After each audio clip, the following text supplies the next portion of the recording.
আপনার হার্টের ভেতরে কি নিঃশব্দে কোনো হার্ট ব্লকিং হচ্ছে? কিভাবে আপনি বুঝবেন?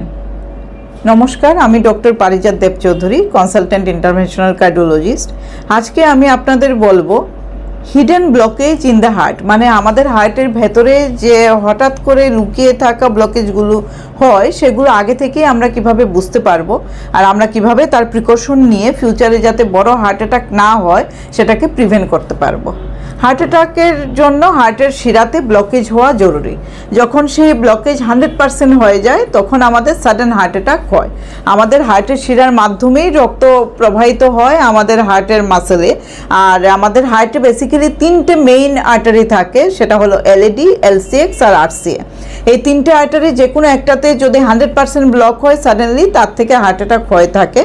যদি ব্লকেজ 100% না হয়, 70 থেকে 100-র মধ্যে হয়, তখন সেটাকে ক্রনিক স্টেবল অ্যাঞ্জাইনা বলা হয়। তাতে কিছুক্ষণ হাঁটলেই রোগীর বুকে পেইন হয়, বসে গেলে কিন্তু সেটা ইমপ্রুভ হয়ে যায়। এটা হলো হার্ট অ্যাটাকের আগের একটা ডিজিজ প্রসেস আমরা বলতে পারি। ক্রনিক স্টেবল অ্যাঞ্জাইনা থাকলে উইথ টাইম পেশেন্টের কিন্তু একটা মেজর হার্ট অ্যাটাক হওয়ার সম্ভাবনা থাকে।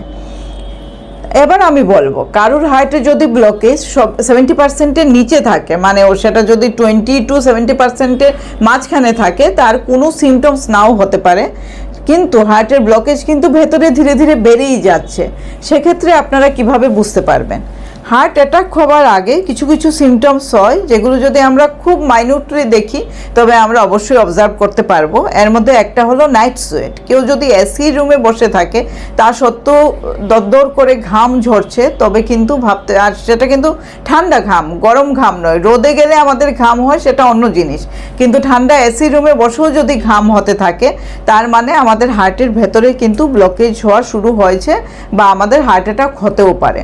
2 নম্বর হলো, একটু চললেই যদি আমি হাঁপিয়ে যাই, বা আগে যদি আমি 4টে সিঁড়ি আমি 4th ফ্লোর অবধি ইজিলি উঠে যেতাম, এখন আমি 2nd ফ্লোর উঠলেই হাঁপিয়ে যাচ্ছি, সেটাও কিন্তু হার্টের নিঃশব্দে ব্লকেজ হবার একটা লক্ষণ। 3 নম্বর হলো, আমি দেখছি যে প্রায়ই এখন আমার বুক হঠাৎ করে ধড়ফড় করে উঠছে। কোনো কথা শুনলে বা কোনো ভয় পেলে আমার বুকের ভেতরে দরদর করে পালপিটেশন হচ্ছে, আর সেটা থেকে মাথা ঘুরে যাচ্ছে বা মনে হচ্ছে দম আটকে আসবে। এই সিমটমসগুলো যদি হয়ে থাকে সেটাও কিন্তু হার্ট অ্যাটাকের আগে হয়। তো আপনাদের মাথায় রাখতে হবে, এই ধরনের সিমটমসগুলো যদি হয়ে থাকে সেটা হার্টের ব্লকেজের একটা লক্ষণ। আর সঙ্গে সঙ্গে আপনাদের কার্ডিওলজিস্টের কাছে যেতে হবে। ইসিজি ইকো করে দেখবেন যে হার্টের মধ্যে কোনো ব্লকেজ লুকিয়ে আছে কিনা, আর যদি সে ধরনের কোনো কিছু থাকে সঙ্গে সঙ্গে ট্রিটমেন্ট নিন, কারণ টাইমে ট্রিটমেন্ট করলে হার্ট অ্যাটাক আমরা প্রিভেন্ট করতে পারবো। আপনারা সবাই আপনার হার্টের যত্ন নিন, কারণ হার্ট অ্যাটাক কিন্তু প্রিভেন্টেবল ডিজিজ। টাইমে আপনারা যদি ট্রিটমেন্ট করে থাকেন, হার্ট অ্যাটাকের মতো একটা ডিজিজ যার থেকে ডেথ হবার চান্স খুব বেশি, তাকেও প্রিভেন্ট করা সম্ভব। সবাই ভালো থাকুন, সুস্থ থাকুন।